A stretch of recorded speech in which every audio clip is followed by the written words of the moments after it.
hello everyone. I am back with another commerce related career option. आज जो career option की मैं बात करने वाली हूँ डेफिनेटली वो बहुत सारे कॉमर्स स्टूडेंट्स का एक ड्रीम करियर होने वाला है। वैसे अभी तक मैंने जितने बनाए हैं वो भी बहुत सारे स्टूडेंट्स के ड्रीम करियर रह चुके हैं, लेकिन ये बहुत ही हाईली पावर या ऑथोराइज्ड करियर ऑप्शन है जो स्टूडेंट्स ड्रीम करते हैं। एंड थंबनेल से तो आप समझ ही चुके होंगे, तो चलिए समझते हैं कि अगर आपको एक इनकम टैक्स इंस्पेक्टर या इनकम टैक्स ऑफिसर बनना है तो उसके लिए क्या आपकी जर्नी हो सकती है। सो स्टार्ट करने से पहले myself Saima Sheikh, a certified career counsellor, Edu Cross Road के इस न्यू एपिसोड में आप सबका स्वागत करती हूँ। आई होप आपने अभी तक के चैनल को सब्सक्राइब कर रखा है, क्योंकि अभी तक के हमने इतने सारे करियर रिलेटेड वीडियोस या फिर इतने सारे इन्फॉर्मेशन आप लोगों से शेयर की है। कोई बात नहीं, अगर नहीं किया है तो देखते देखते आप अभी भी इसको कर सकते हैं। स्टार्ट करते हैं कि as an income tax officer अगर आप देख रहे हैं खुद को तो उसके लिए आपको क्या करना होगा। सो देखिए, as an income tax officer जब आप अपना करियर ड्रीम कर रहे हैं तो directly as an income tax officer आप पोस्ट नहीं होंगे, आपको सबसे पहले बनना पड़ेगा इनकम टैक्स इंस्पेक्टर। सो हम आज बात करेंगे कि इनकम टैक्स इंस्पेक्टर कैसे बना जाए।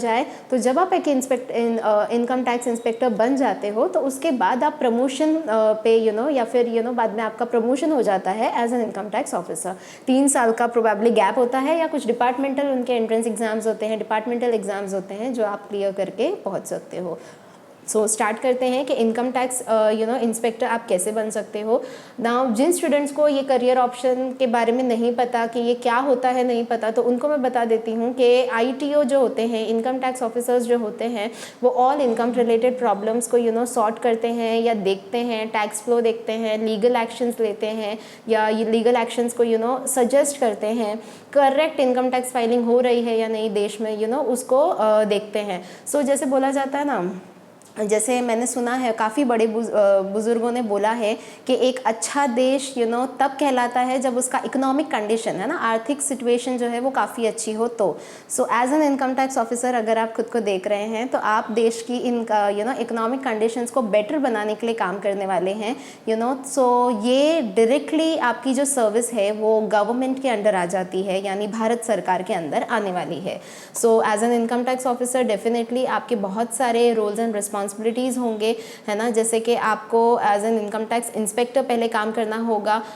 उसके लिए आपको एक एंट्रेंस एग्ज़ाम क्लियर करनी पड़ती है जिसके बारे में हम डिटेल में आगे डिस्कस करेंगे। इनके लिए सबसे पहला काम तो यही होता है कि हैंडल करना इन्वेस्टिगेशंस जो होते हैं, है ना, उसका की एरिया या फिर इनकम टैक्सेस बराबर फाइलिंग हो रही है कि नहीं वो देखना। ये बहुत ही क्रूशियली कंट्रीब्यूट करते हैं, जैसे मैंने बताया, रेवेन्यू कलेक्शन के ऊपर, बिकॉज ये टैक्स से रिलेटेड काम करते हैं। And collection of revenue for public welfare के लिए डेफिनेटली ये काम करते हैं। एंड डायरेक्टली इनका एडमिनिस्ट्रेशन आता है गवर्नमेंट इंस्टीट्यूशंस में। सो काफ़ी स्ट्रांग न्यूमरेसी स्किल्स आपकी होनी चाहिए, आपका कीन अटेंशन टू डिटेल होना चाहिए, क्योंकि काफ़ी माइन्यूटली आपको इसके अंदर काम करना पड़ता है। एक्सेप्शनल प्रॉब्लम सॉल्विंग स्किल्स आपके होने चाहिए, है ना। बेसिकली अगर आप अभी भी कॉमर्स में पढ़ रहे हो, अकाउंट्स पढ़ रहे हो, तो आपको पता है ना, हमारे अकाउंट्स को ही टैली करने के लिए हमें कितना ये रहना पड़ता है ना, प्रॉब्लम सॉल्विंग स्किल्स लानी पड़ती है। तो इसी तरह से यहाँ पे भी आपको एक्सेप्शनल ये स्किल रखनी पड़ेगी, एबिलिटी रखनी पड़ेगी। टाइम मैनेजमेंट स्किल आपका अच्छा होना चाहिए। एंड कोई भी प्रोफेशन हो या प्रोफेशनल हो ना हो, आपका कम्युनिकेशन स्किल तो एक्सपर्ट होना ही चाहिए, ताकि इफेक्टिवली आप बाकियों से इंटरेक्ट कर सको। अकाउंटेंट्स हो, बिजनेस पर्सनस हो, अटॉर्नीज हो, को वर्कर्स हो या कोई भी हो। So as an income tax officer अगर आपको इसके लिए जाना है तो क्या करना पड़ेगा, तो एक बेसिक बैचलर डिग्री आपकी होनी चाहिए ना। बैचलर डिग्री में कोई रेस्ट्रिक्शन नहीं है कि आर्ट्स से ही हो, कॉमर्स से ही हो या साइंस से ही। काफ़ी साइंस एंड आर्ट्स के स्टूडेंट्स, अगर आपको लगता होगा कि एज उस फील्ड से आप हो तो आप एक ITO नहीं बन सकते, तो ऐसा नहीं है। बेसिक एक बैचलर डिग्री बोला है गवर्नमेंट ने कि आपका एक होना चाहिए, तो एक आप ITO ऑफिसर बन सकते हो या उसके एग्जाम्स आप क्लियर करने के लिए एलिजिबल हो सकते हो ना। बैचलर डिग्री में अगेन यहाँ पे एक अच्छी बात यह है कि कोई परसेंटेज का क्राइटेरिया भी नहीं रखा है। जैसे काफ़ी जगह मैंने देखा है कि 45%, 50%, 60% या एग्रीगेट इस तरह से मार्क्स काउंट किए जाते हैं, बट यहाँ यहाँ पे वो भी ऐसा कुछ बोला नहीं गया है। कोई सर्टिफिकेशन एडिशनल नहीं चाहिए या डिप्लोमा नहीं चाहिए। सो बेसिक 10+2+3, 10+2+3 से मेरा मतलब है कोई भी आपका 10th के बाद डिप्लोमा 2 ईयर का हुआ हो या लॉ एग्जाम्स आपने 5 इयर्स के दिए हो तो भी वो आपका एलिजिबिलिटी में काउंटेबल हो जाता है। सो आपका बैचलर डिग्री कोई रिकॉग्नाइज्ड यूनिवर्सिटी से हो जाने के बाद डेफिनेटली आप इसके लिए एलिजिबल हो सकते हैं। एज लिमिट दिया गया है 21 to 28 का एज लिमिट। नाउ ये सबके लिए मैं बता रही हूँ, ऑल जनरल कास्ट कैटेगरीज के लिए। अगर मैं रिजर्व कास्ट पे चली जाऊँ तो SC/ST कास्ट कैटेगरी जो होती है उनको रिलैक्सेशन होता है 5 इयर्स का, मतलब वो 33 तक अप्लाई कर सकते हैं। OBC कास्ट के लिए 3 इयर्स का रिलैक्सेशन होता है। PWD कैटेगरीज जो होते हैं, पर्सन विद डिसेबिलिटीज़ या फिर अनरिजर्व में आते हैं तो उनके लिए 10 इयर्स का हो जाता है। PWD OBC कैटेगरी में जाते हैं उनके लिए 13 इयर्स का। या फिर कैंडिडेट जो जम्मू कश्मीर में बोला गया 1980 के पहले रहते थे, है ना, या 1980 to 89 के बीच में रहते थे तो उनके लिए 5 इयर्स का रिलैक्सेशन है। एंड कोई जैसे रेफ्यूजी कैंपेन या इस तरह से अगर आपने अपना पास्ट हिस्ट्री दिखाया है तो 8 इयर्स का रिलैक्सेशन आपको मिलता है। नाउ सिटीजन्स जो इंडिया में हैं या सब्जेक्ट ऑफ नेपाल हैं, भूटान है, तो वो भी इसके लिए अप्लाई कर सकते हैं। टिबेटन रेफ्यूजी जो इंडिया में 1962 के पहले आए थे तो वो भी अप्लाई कर सकते हैं। सो इस तरह से काफ़ी डिटेल्ड यहाँ पे कैटेगरी का इंफॉर्मेशन दिया है कि जो इंडिविजुअल इंडियन ओरिजिन को मूव कर चुके हैं permanently from Pakistan या Sri Lanka, Burma, East African countries, Kenya, Uganda, United Republic of Tanzania, Zambia, Ethiopia, Malawi, Zaire या वियतनाम से, तो वो भी अप्लाई कर सकते हैं अगर आप परमानेंटली यहाँ पे शिफ्ट हो चुके हैं तो।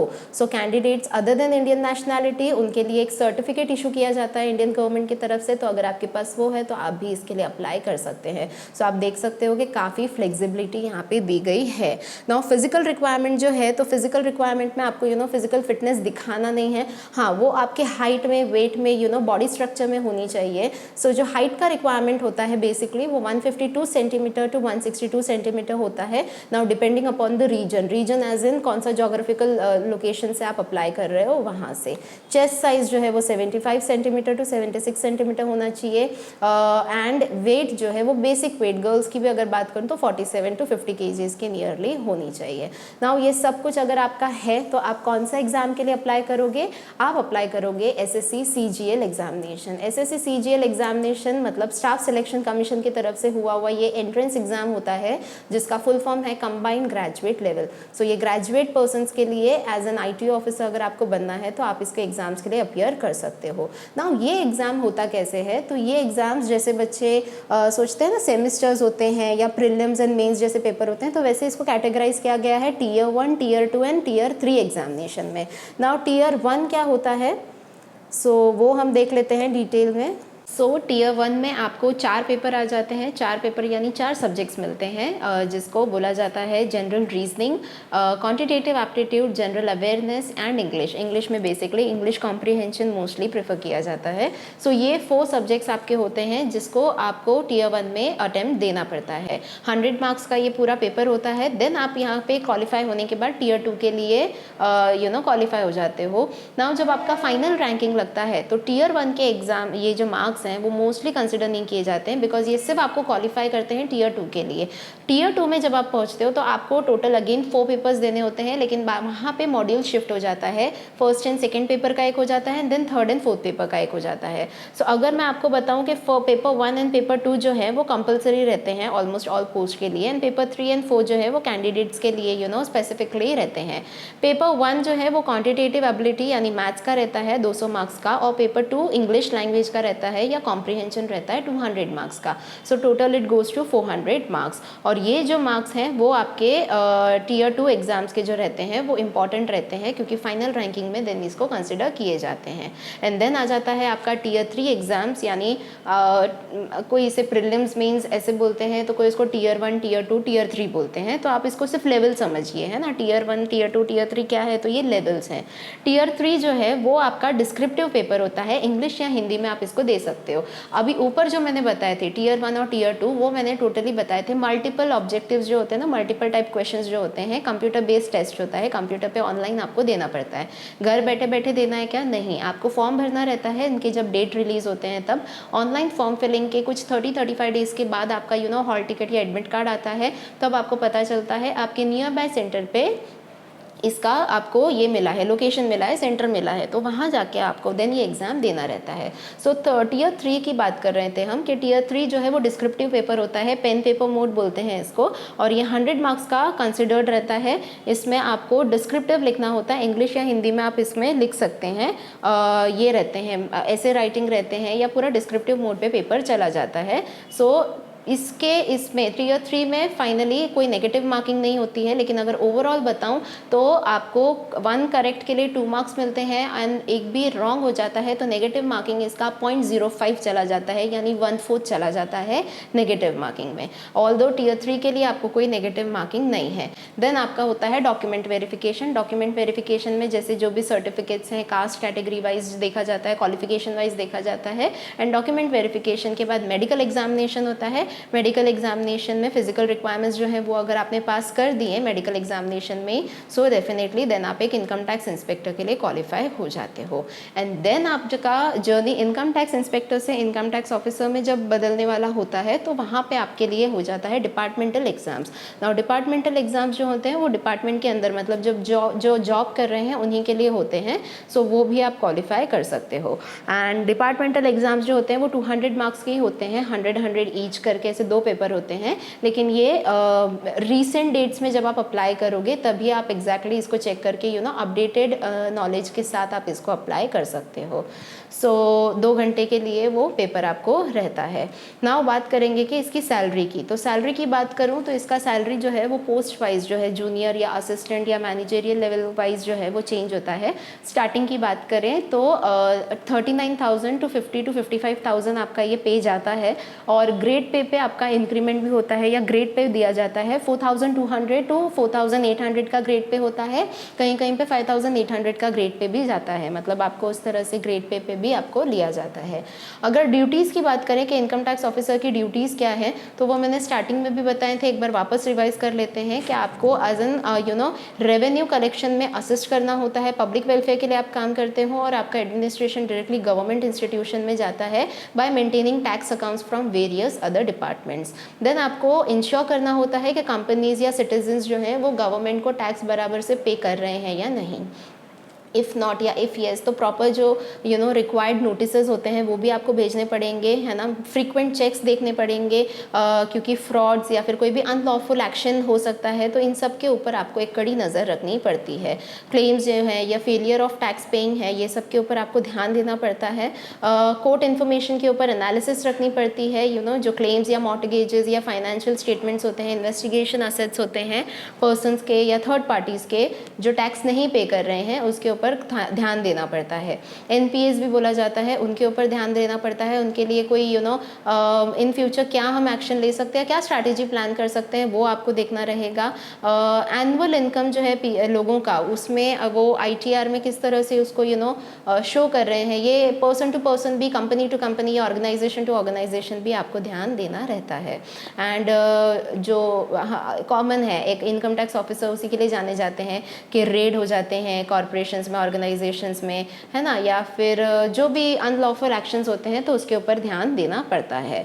अगर इसमें अगेन मैं स्किल्स की बात करूं तो आपका न्यूमरेसी स्किल स्ट्रांग होना चाहिए, आप अटेंशन टू डिटेल होने चाहिए, communication skill, problem solving skills या टाइम मैनेजमेंट जो है वो आपका एक्सेलेंट होना चाहिए। सबसे ज़्यादा अगर अगेन मैं बात करूं कि इसके ऊपर आपको किस चीज़ पे ध्यान देना है, तो आपको अपने जो मैंने एंट्रेंस एग्जाम या पेपर्स बताए थे उसी के ऊपर ध्यान देना होता है। उसका सिलेबस क्या होता है, सो मोस्टली उसका सिलेबस आपके स्कूल और हायर सेकेंडरी या सेकेंडरी एजुकेशन लेवल पे जो आप सीखते हो उसी से बेस्ड होता है, क्योंकि सब्जेक्ट्स बेसिक होते हैं, मैथ्स, इंग्लिश, रीजनिंग या जीए इस तरह के।